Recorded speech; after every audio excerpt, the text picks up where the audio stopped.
Hello friends, स्वागत है आपका आपके अपने यूट्यूब चैनल के लर्निंग अड्डा पर। हिंदी व्याकरण में हमारा छंद का सेशन चल रहा है।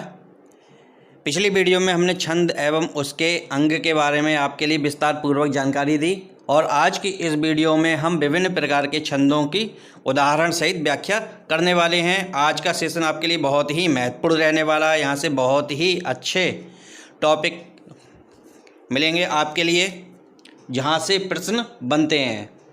आप वीडियो पर अंत तक बने रहें जिससे कि कोई भी पॉइंट आपसे मिस ना हो। तो चलिए शुरू करते हैं आज का महत्वपूर्ण टॉपिक। सबसे पहले बात करते हैं वार्णिक छंद के विषय में। वार्णिक छंद क्या होते हैं? वर्ण की गणना के आधार पर जिस छंद की रचना की जाती है उसे वार्णिक छंद कहते हैं। वार्णिक छंद मुख्य रूप से 3 प्रकार के होते हैं: समवार्णिक छंद, अर्धसमवार्णिक छंद और विषमवार्णिक छंद। समवार्णिक छंद जो होते हैं वो 2 प्रकार के होते हैं, एक साधारण छंद और दूसरे दंडक छंद। साधारण छंद क्या होते हैं? साधारण छंद के प्रत्येक चरण में 26 वर्ण तक होते हैं, यानी 26 से ज़्यादा वर्ण नहीं होते, 26 तक होते हैं, जैसे कि सवैया। दंडक के प्रत्येक चरण में 26 से अधिक तक वर्ण होते हैं, जैसे कि घनाचरी। अब वार्णिक छंद के प्रमुख उदाहरणों को चलिए समझते हैं। प्रमुख वार्णिक छंद है मालिनी। मालिनी क्या होता है? वार्णिक समृद्ध छंद है। कुल वर्ण 15 होते हैं, यानी कि मालिनी के प्रत्येक चरण में 15 वर्ण होते हैं तथा 7 व 8 वर्ण पर यति होती है। और वर्णों का क्रम ये होता है: नगड़, नगड़, मगड़, यगड़, यगड़। उदाहरण के द्वारा देखते हैं। प्रथम चरण में देखिए, प्रिय पति वह मेरा प्राण प्यारा कहाँ है। अगर हम इसके वर्णों की गिनती करें तो इसमें 15 वर्ण होंगे। द्वितीय चरण देखें तो दुख जलनिधि डूबी का सहारा कहाँ है, यहाँ भी 15 वर्ण हैं। तृतीय चरण देखें तो लखमुख जिसका मैं आज लौं जी सकी हूँ, यहाँ भी 15 वर्ण हैं। और चतुर्थ चरण में देखें तो वह हृदय हमारा नयन तारा कहाँ है, ये भी यहाँ भी क्या है? 15 वर्ण है। ये हरिऔध की एक प्रसिद्ध रचना है। दूसरा प्रमुख वार्णिक छंद है सवैया। वार्णिक समृद्ध छंद है। एक चरण में 22 से 26 तक वर्ण होते हैं। इसके कई भेद होते हैं, जैसे कि मत्तगयंद, सुंदरी, मदरा, दुर्मिल, क्रीट आदि। चलिए समझते हैं मात्रिक छंद को। छंद का ये सबसे महत्वपूर्ण भाग है क्योंकि सबसे ज़्यादा प्रश्न यहीं से बनते हैं। मात्रिक छंद क्या होते हैं? जिन छंदों की रचना मात्राओं की गणना के आधार पर होती है उन्हें मात्रिक छंद कहते हैं, जैसे दोहा, चौपाई, रोला, सोरठा आदि। यहाँ एक नोट दिया गया है, मात्रिक छंद के सभी चरणों में मात्राओं की संख्या तो समान रहती है, लेकिन लघु गुरु के क्रम पर ध्यान नहीं दिया जाता है। मात्रिक छंद के कुल 3 भेद होते हैं: सममात्रिक छंद, अर्धसममात्रिक छंद और विषममात्रिक छंद। चलिए कुछ प्रमुख मात्रिक छंदों को समझने का प्रयास करते हैं। इन्हें हम उदाहरण द्वारा समझेंगे। दोहा मात्रिक छंद का एक प्रमुख उदाहरण है।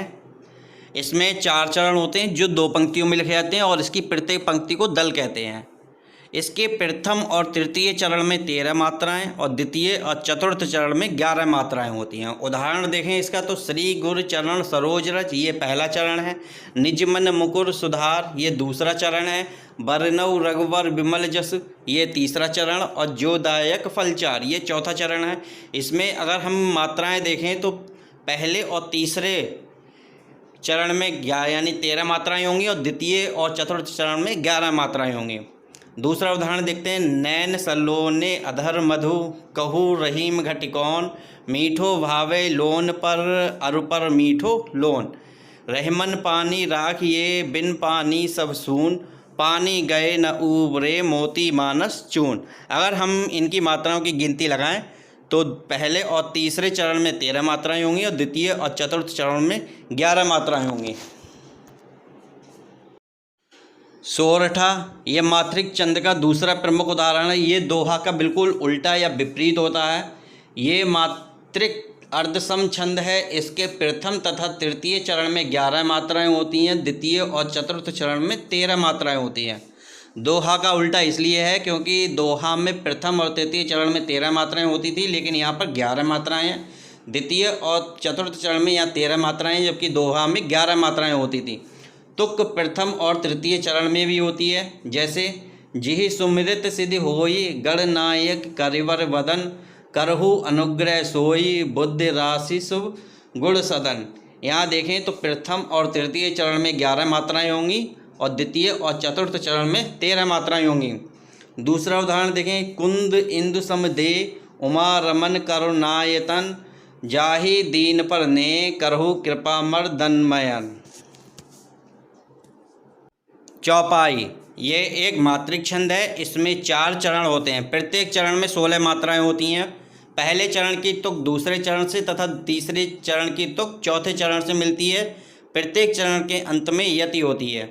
उदाहरण देखें, जय हनुमान ज्ञान गुण सागर। अगर हम इसकी मात्राएं गिनेंगे तो यहाँ 16 मात्राएं होंगी, यहाँ भी 16 मात्राएं होंगी और यहाँ भी 16 मात्राएं होंगी और यहाँ भी 16 मात्राएं होंगी, यानी प्रत्येक चरण में 16 मात्राएं होंगी। और इसका प्रथम चरण का तुक यानी कि सागर, सागर तुकांत शब्द और उजागर दोनों तुकांत शब्द हैं।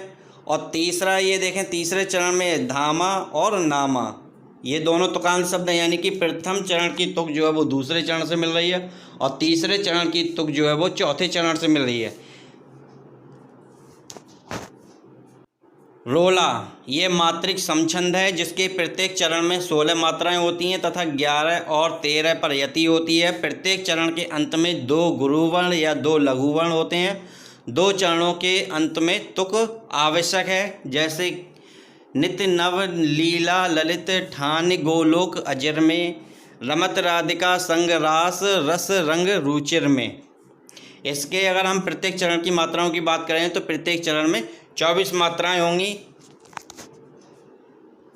हरिगीतिका ये मात्रिक समछंद है। प्रत्येक चरण में 28 मात्राएं होती हैं, यानी कि इसके प्रत्येक चरण में 28 मात्राएं होती हैं। यति 12 और 16 पर होती है। अंत में लघु और गुरु का प्रयोग होता है, जैसे कहते हुए यों उत्तरा के नेत्र जल से भर गए, हिम के कणों से पूर्ण मानो हो गए पंकज नए। चलिए समझते हैं कुंडलिया के लिए। ये एक मात्रिक विषम संयुक्त छंद है जिसमें 6 चरण होते हैं। इसमें एक दोहा और एक रोला होता है। दोहे का चौथा चरण रोला के प्रथम चरण में दोहराया जाता है। इस प्रकार कुंडलिया का प्रारंभ जिस शब्द से होता है उसी से उसका अंत भी होता है।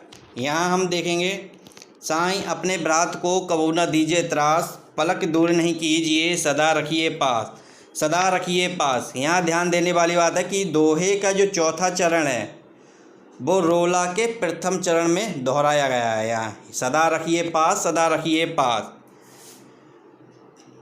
त्रास कबहू न दीजिए त्रास दियो लंकेश, ताही की गति सुन लीजिए, कहे गिरधर कविराय राम सो मिलगो जाई, पाए विभीषण राज लंकपति बाज्यो साईं। यहाँ दूसरी जो ध्यान देने योग्य बात है, यहाँ कहा गया है कि जिस शब्द से कुंडलिया का प्रारंभ होता है उसी से अंत होता है, यानी साईं शब्द से प्रारंभ हुआ है और साईं शब्द से ही अंत हुआ है। यह कुंडलिया की खास पहचान है। छप्पय ये मात्रिक विषम छंद है। इसमें 6 चरण होते हैं। प्रथम 4 चरण रोला के, जिसके प्रत्येक चरण में 24 मात्राएं होती हैं, यानी कि शुरू के जो 4 चरण होते हैं वो रोला के होते हैं। अंतिम 2 चरण होते हैं वो उल्लाला के होते हैं, जिसके प्रत्येक चरण में 28 मात्राएं होती हैं। उदाहरण देखते हैं, तन मन अपना मान रखना सदा ही पावन, रोग दोष से दूर आनंद बरसे सावन, खुले सफलता द्वार जागे पुलकति सवेरा, जीवन जैसे फूल रहता सुरभि का डेरा, स्वर्ग हो जाए धरती जब लोग होंगे संजन, देव आने को आतुर अरे ललचाएंगे मन।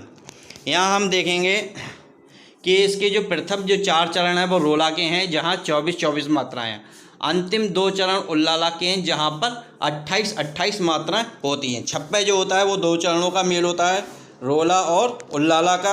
ये भी ध्यान रखने योग्य बात है।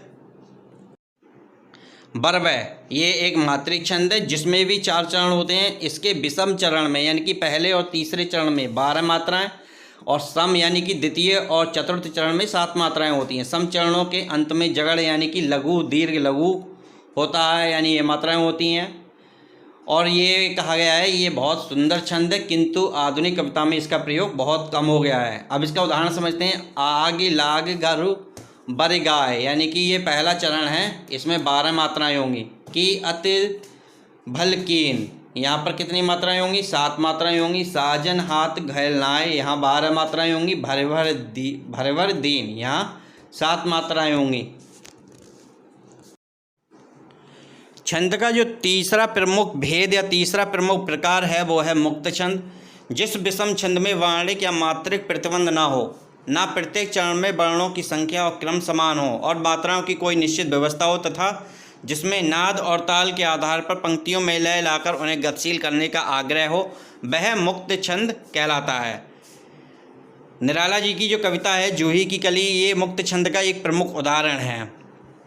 यहाँ पर हमने तीनों यानी कि वर्णिक छंद, मात्रिक छंद और मुक्त छंद तीनों के बारे में चर्चा कर ली, लेकिन हमारे लिए जो सबसे ज़्यादा महत्वपूर्ण छंद है वो है मात्रिक छंद, क्योंकि सबसे ज़्यादा प्रश्न यहीं से बनते हैं। मात्रिक छंद में मात्राओं की गणना किस प्रकार की जाती है ये हम आपके लिए अगली वीडियो में बताएंगे और बहुत ही विस्तार पूर्वक आपके लिए मात्राओं की गणना समझाएंगे, जिससे कि आपके लिए किसी भी प्रकार की दिक्कत ना हो। तो दोस्तों, हमने छंद के बारे में जाना, उनके महत्वपूर्ण अंगों के विषय में चर्चा की, विभिन्न प्रकार के छंदों को उदाहरण सही समझा। तो वीडियो आपको कैसे लगी कमेंट्स में ज़रूर बताएं। अगर कोई भी पॉइंट समझाने से रह गया हो तो उसे भी अवगत कराने का प्रयास करें, जिससे कि आगे उस कमी को दूर किया जा सके। अगर वीडियो पसंद आई है तो लाइक और शेयर अवश्य करें, और चैनल को सब्सक्राइब नहीं किया है तो चैनल को सब्सक्राइब अवश्य करें। वीडियो पर अंत तक बने रहने के लिए आप सभी का धन्यवाद।